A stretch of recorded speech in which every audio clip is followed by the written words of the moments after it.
The following contains clips from Disney Pixar's Cars on the Road. Hello and welcome to Cars of the Wild. Deep in a dark forest, we come across a group of off-road hunters, searching for a mysterious creature. However, the group underestimates their foe. As the cocky red mobile gets isolated from the pack, the hidden creature can finally make its move. The creature's engine grumbling at the thought of catching fresh prey. But then again, we haven't met this creature. Perhaps its favorite food isn't red metal. Perhaps it's gas browns and eggs, or some fresh tuna car, or maybe it simply feeds on the thrill of the hunt. Let's watch. And there it is! It's Bigfoot! It's dark, but it's clear to me that it's a carnivore through and through. That kind of intimidation is not built on sticks as sustenance. It's pure, unadulterated fear. Our monster races with adept skill, flying through the trees with the vigor of a gymnast or a teen vampire.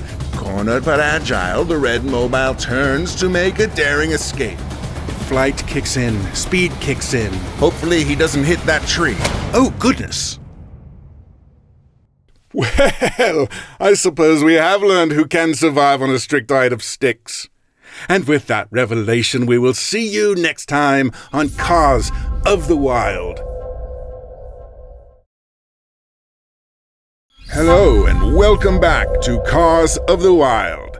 In today's episode, we will be hunting, stalking, finding and admiring the biggest creatures to ever walk the earth.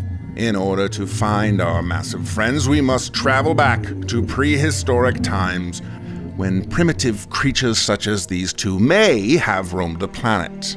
They use their stony skeletal structure to feel vibrations in the Earth's crust and detect potential threats. Ah, a threat. Right on time. And although a creature should be running away with fear, it is mesmerizing to see such an enormous creature up close. But there was a saying back in the Stone Age, curiosity destroyed the red car. Or perhaps it was something else.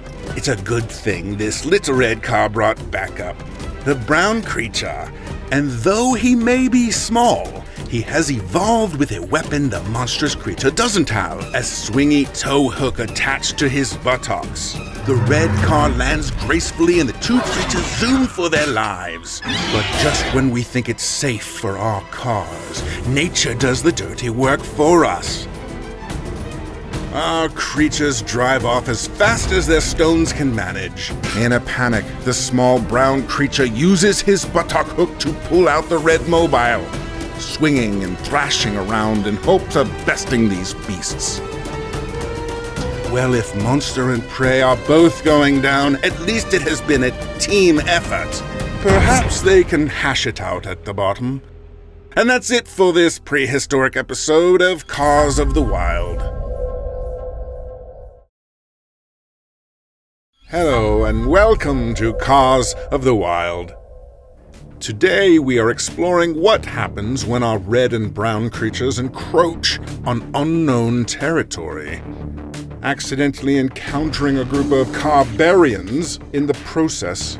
Being led to their grave initiation, the red and brown creatures must band together to find a way to escape their precarious situation.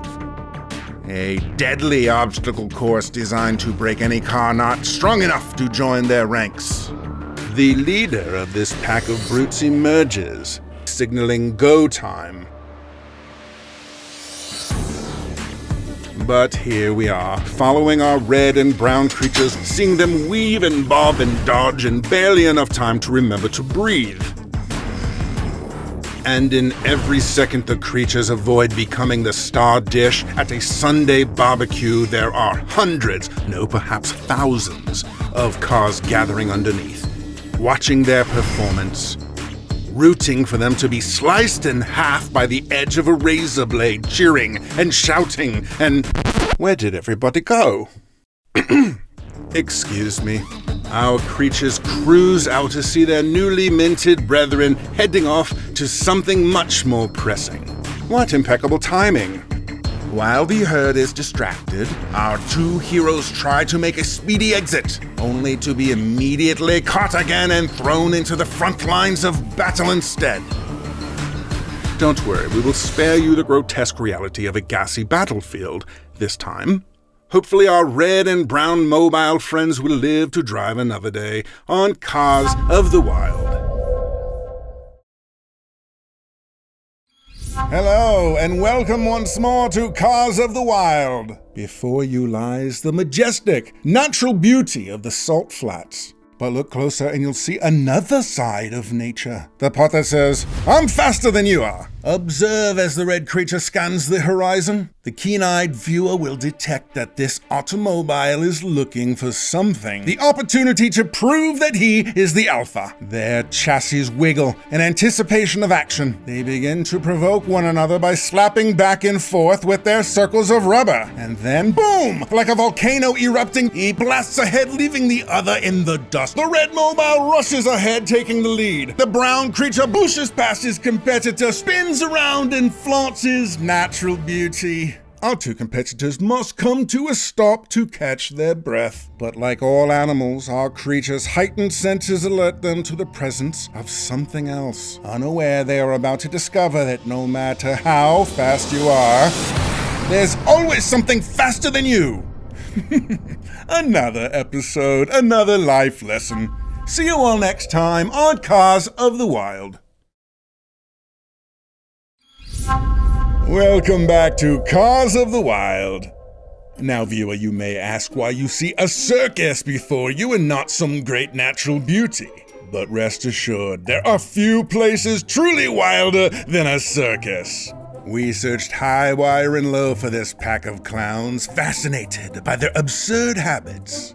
But as we observe from the comfort of our viewing devices, the red mobile recoils in fear, knowing deep in his engine that the true clown might be the one who drops their guard.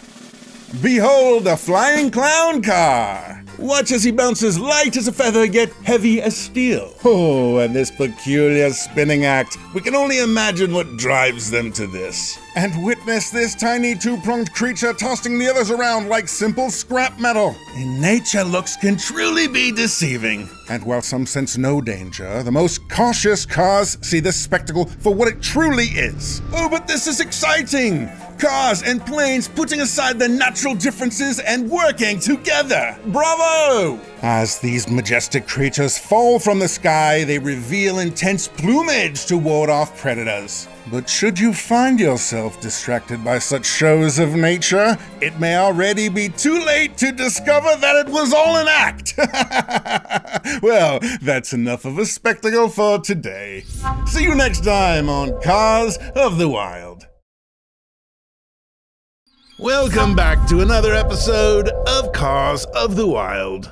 Sibling rivalry is common across many different species, but cars take it to a whole new level. Now you must be thinking, that rusty truck and that luxury car can't possibly be related. They look nothing alike. To which I say, haven't you ever heard of fraternal twins? They might have different paint jobs, but these wheeled wonders share a rivalry as deep as their familial bond. And here we have the yellow coupe fulfilling her role. Without a proper mediator in the pack, these cars would be at each other's throttles.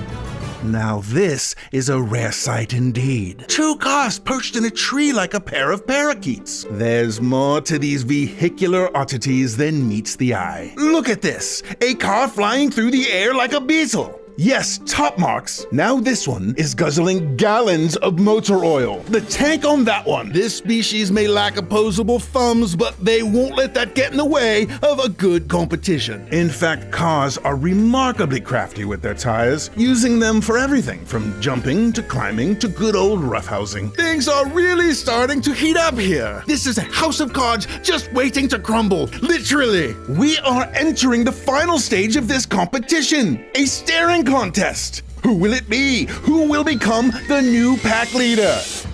Oh, dadgum, how the mighty Mater hath fallen. Looks like our blue car is the new alpha. She must be happier than a tornado in a trailer park, as any wild car would say. Be sure to join us next time on Cars of the Wild.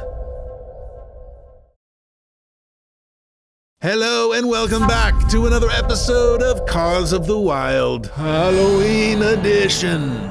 Tonight we venture into the Destiny Hotel, home to the fearsome ghost cars. Watch as the spectral sedans stalk their unsuspecting prey. These fickle cars have a funny habit of ghosting, literally, if you catch my drift. Deeper we descend into the Destiny Hotel, where new mysteries lurk around every corner. Look, a palindrome! Some ghost cars have been known to use clever wordplay to puzzle and perplex their prey. It appears to be working on this red car here. He is disoriented in this unfamiliar maze. It is only a matter of time before he comes hood to hood with the terrible twins. These ghost cars feed off the fear they instill into their victims' V8 engine. Marvel in horror as these doom buggies float around with beady red eyes. The red car tries to run, but he's stuck. A clever trap set by the twins. If our friend here can't escape soon, he may float too. Just in the nick of time, the red car flees. But this hotel is home to all sorts of floating flora and fauna. Perhaps this elevator will lift his spirits. Elevators are their own unique ectoplasmic ecosystems, and as our red friend will soon discover, they are home to hidden stores